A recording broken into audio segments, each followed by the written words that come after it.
This video is over electric charge, and we can relate our electricity to English. We say words can have no single fixed meaning. Like wayward electrons, they can spin away from their initial orbits and enter a wider magnetic field. No one owns them or has the proprietary right to dictate how they will be used. So the goals for this presentation are, number one, that students understand the origin of the electric charge in the atomic structure. Number two, they should be able to calculate the total charge of a system given the number of excess protons, electrons, moles, grams, or anything. You should be able to define and give examples of the three methods of charge transfer and demonstrate the law of conservation of charge. Sources: what is electricity? Electricity is the movement of electrons. Electrons are the outside part of an atom, so you have the nucleus, you have the protons and neutrons. The electrons are on the outside and are easy to get off of the molecule. So because of that, you can actually create electricity, which is the movement of that charge. Electrons have a mass of 9.11 times 10 to the negative 31st. And they're much, much smaller than protons, which are 1.67 times 10 to the minus 27. They're about 1,000 times smaller than a proton. There are only two types of charge. There's positive charge, which is where the number of protons exceed the number of electrons. And there's also negative charge, which is when the number of electrons exceed the number of protons. But no matter what, there are only two types of charge. Now, a lot of people want to throw in neutral there as a third type of charge, but remember, something that's neutral actually has the absence of charge. So it's not really considered to be a charged object. The N term that we're going to talk about here in just a second is very, very important. And N is defined as the number of protons minus the number of electrons. Or you can think of it as the number of excess protons or the number of excess electrons. So no matter what you do for the N term is you take the protons and you subtract the electrons. Now, last year in chemistry, you learned about charges, and you said the proton and the electron have the same charge, +1, -1, and you can have things called ions. Ions like a sodium ion where it has a charge of +1, or oxygen where it has a charge of -2. What that actually does is that actually tells you the N value. It tells you the number of protons minus the number of electrons. And so why this is +1 is there's one more proton than there is electron. Why this is -2 is there are two more electrons than there are protons, but it doesn't actually tell you the charge itself. It's telling you the excess number of particles. In order to figure out the charge value, you have to use this formula right here.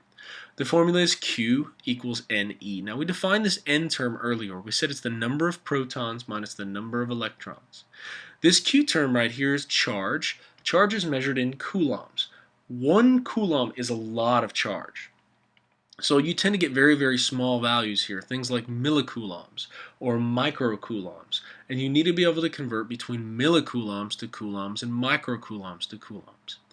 And finally you have this E term right here. The E term is the charge of a proton or an electron. They have the same magnitude of charge.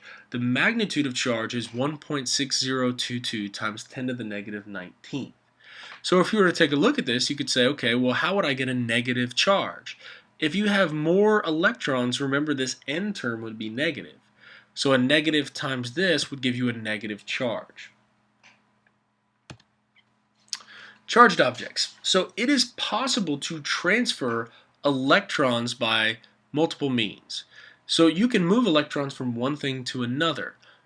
And when you do that, you actually change the charge of an object. Now, it is very, very important that you realize that electrons are the only thing that move. Whenever a proton moves, what you have is a nuclear reaction. Usually it's a nuclear transmutation. So we don't deal with things where protons move in this class. Only the electrons will move. Now they can move in any direction, making something more positive or something more negative. We have the law of conservation of electric charge. The law of conservation of electric charge is very similar to the law of conservation of mass, the law of conservation of energy, the law of conservation of momentum. Things are conserved. So the total amount of charge in a particular system has to stay the same if it's isolated. So what we have is we have a +4 object and a -12 object. When they are touched together, the total charge of the object is -8. When they are separated, this charge can actually take any value so long as it's -8. Now, if there's no outside interference, it will split between the two. So you would have -4 and -4. So regardless, you have to have the same total amount of charge. Now, if this were 9, you can't split charge into 4.5 and 4.5 because you can't have a half of an electron. So what you would do is if this was 9, it would be split into 4 and 5.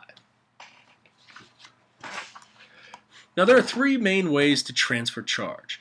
The first one requires direct contact, and it's very similar to what we talked about in thermodynamics. It's called charging by conduction. What you do is you take an object that is charged and you directly touch another object. Now this only works for conductors. You take a charged object and you touch it with a conductor, and what you have is the charge will flow through that conductor and charge the other object. An example of this would be touching a live wire with a fork, or sticking a fork in a socket, touching a live wire with your hand. All those are examples of you directly touching a charged object. Charging by conduction can be very, very dangerous as well because lots of charge can flow very, very quickly. Charging by friction. Charging by friction is probably the one that you are most familiar with in terms of your personal experience. So it says you can use work to physically remove an electron. So if you physically remove an electron by scraping your hand across something or your feet across the carpet, you're removing electrons. And another example of that is this. You have a Van de Graaff generator. You have a belt that rotates through, and when it rotates through, it creates friction that pulls electrons off, and then you have a positively charged Van de Graaff generator. Sometimes some books won't distinguish between charging by friction and charging by conduction because technically there's contact in both. We are going to distinguish between the two in this class, but there are some that don't see the difference between the two. The last is charging by induction. Now, charging by induction is the transfer of charge without directly touching another object. And this is actually how you can charge an insulator. What you do is you bring a charged object close to something like a neutral object, but you don't touch it. And then what you do is you touch the other side. That's called grounding it. So the charged object is not actually in contact with what you're trying to charge. So what it will do is it will actually create an oppositely charged object than the one you are actually trying to do. Now there's a picture of lightning here because lightning is actually produced by these inductive difference between the clouds. The charge wants to jump from here to here. And so that's actually how lightning is created, by induction. And what do we mean by all this? Bring it close to but not touch. It's an example of polarization. Polarization is when you have something that has a net charge of 0, but the charges are divided. So if you look, if I were to bring a negative object right here to the top, all the positive charges would be pulled towards that negative object. Overall, there's just as many positives as negatives, but the positives want to get close to the negative, and the negative want to get close to the positive. Water is an example of a polar molecule. You have the positive hydrogens, and you have the negative oxygens, and they line themselves up like this because they want to get the charges to match as cleanly as possible. Conductors. So we've talked about conductors. How do you transfer heat? How do you transfer electricity by conductors? What makes a conductor something is it has free electrons in its outside orbitals. Now, it needs those electrons to be in its stable state, but they're easily removed because they're kind of out there all by themselves. They're usually in what's called the d orbital, which is a transitional orbital.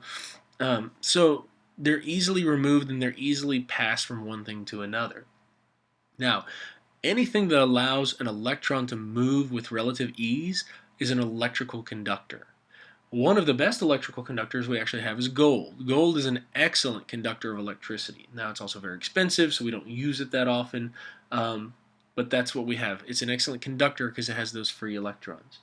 Now, nonmetals tend to not be conductors. Now, if it's not a conductor, we still use the term insulator because they insulate from electric charge moving through them.